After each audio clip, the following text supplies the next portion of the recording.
Paul Kagame, un tyran silencieux et sanguinaire qui devrait répondre de son rôle dans le génocide au Rwanda. Paul Kagame, souvent présenté comme le sauveur du Rwanda post-génocide, est en réalité un tyran qui a façonné son pouvoir sur des fondations sanglantes et controversées. Loin des projecteurs médiatiques, son régime est marqué par des assassinats politiques, des répressions violentes et des ingérences dévastatrices au-delà des frontières du Rwanda. Au début, on avait une bonne impression, comme je viens de le dire. Moi, j'avais cette impression et c'est seulement quand j'ai vu un peu, avec les années qui passaient, j'ai vu pas seulement les massacres dans les forêts du Congo, les massacres de réfugiés Hutus, qui ont été très bien documentés, mais aussi Kagame a commencé à envoyer des escadrons de morts ici et là, pour chasser et après pour éliminer ses ennemis, ce sont ses anciens proches, ses anciens collègues qui ont osé critiquer la manière dont il est en train de diriger et gérer le pays. Alors, je pense qu'on commence à se rendre compte que ce monsieur, c'est pas exactement un démocrate et que c'est un des hommes forts. Le génocide de 1994 est souvent attribué à des extrémistes Hutus. Mais des enquêtes et des témoignages révèlent une autre vérité inquiétante. Les recherches approfondies et les confessions de membres du Front patriotique rwandais, FPR, indiquent clairement que c'est Kagame et 16 partisans qui ont abattu l'avion du président Habyarimana, déclenchant ainsi le génocide. Cette action visait à éliminer un obstacle majeur à leur prise de pouvoir, même si cela signifiait sacrifier des milliers de vies innocentes. Kagame n'était pas le leader naturel du FPR. Le véritable leader charismatique, Fred Rwigema, a mystérieusement été tué au début de l'invasion de 1990. La prise de pouvoir par Kagame s'est accompagnée d'une purge brutale parmi les rangs des officiers du FPR. Les généraux qui contestaient son autorité ont été éliminés ou ont disparu dans des circonstances suspectes, consolidant ainsi son emprise sur le mouvement. Depuis son ascension au pouvoir, Kagame a instauré un régime de terreur. Les massacres de réfugiés Hutus dans les forêts du Congo, les escadrons de la mort, envoyés pour traquer et tuer ses anciens alliés critiques, sont des exemples effrayants de sa politique répressive. Ceux qui osent défier son autorité, que ce soit au Rwanda ou à l'étranger, sont systématiquement réduits au silence. Malgré les atrocités documentées, la communauté internationale a souvent fermé les yeux sur les exactions de Kagame. Son régime est habile à utiliser la culpabilité du génocide pour détourner les critiques et maintenir une image de stabilité et de progrès économique.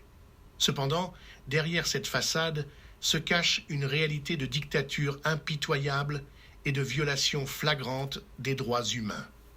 Kagame ne se contente pas de semer la terreur au sein de ses frontières. Son intervention militaire, répétée dans l'est de la République démocratique du Congo, RDC, a exacerbé les conflits et entraîné des souffrances inimaginables pour les populations locales. Les ressources naturelles du Congo sont pillés au profit du régime rwandais, tandis que les massacres et les déplacements de population continuent. Il est temps que le monde ouvre les yeux sur la véritable nature du régime de Kagame. Les enquêtes journalistiques récentes, comme celle de Forbidden Stories, commencent à lever le voile sur ces exactions.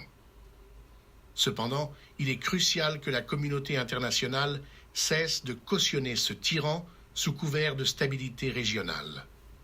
Les victimes de ces politiques répressives et expansionnistes méritent justice et reconnaissance. Paul Kagame n'est pas le héros qu'il prétend être. Derrière son sourire calculé se cache un homme prêt à tout pour conserver le pouvoir, y compris à sacrifier des vies humaines sans remords. La vérité sur son règne doit être exposée pour ce qu'elle est, une dictature sanglante et oppressive qui doit être confrontée et condamnée par la communauté internationale. De vos recherches et le recul que vous avez eu au fil des années. Oui, alors il faut dire que mon opinion là-dessus a changé comme beaucoup de choses. Alors, au début, j'acceptais un peu la thèse j'avais lu les historiens comme Gérard Prunier, et lui disait que ou c'était les extrémistes Hutus qui faisaient partie du gouvernement de Habyarimana, qui avaient tué leur propre champion parce qu'il avait signé des accords à Arusha avec le FPR, où on partageait les pouvoirs, on partageait les ministères, et qu'ils pensaient que Habyarimana avait trop donné. Et alors, ils ont décidé qu'il fallait déclencher une crise pour affronter le FPR. Alors, il y avait cette théorie, et après, l'autre, c'était que c'était le FPR qui avait abattu l'avion, parce que il voulait absolument pas qu'un jour il devait se présenter dans les élections prévues par les accords d'Arusha, parce qu'il savait que c'était les Tutsis qui surtout dominaient ce mouvement, allaient perdre dans les élections parce qu'ils n'étaient pas populaires avec la majorité Hutu, et qu'ils ont décidé de aussi déclencher une crise en tuant le président Habyarimana. Alors moi, au début, Gérard Prunier, c'était qui disait c'est probablement les extrémistes Hutus qui ont fait cela. Et j'acceptais, ça me paraissait un peu quand même un argument un peu bizarre parce qu'ils ont tué un des siens, quoi. Et après, ce que je trouvais, bon, de toute façon, vous avez dit, il y a eu des enquêtes en France, plusieurs. En France, en Belgique, au Rwanda, les résultats, les conclusions ont été ambigus ou contradictoires.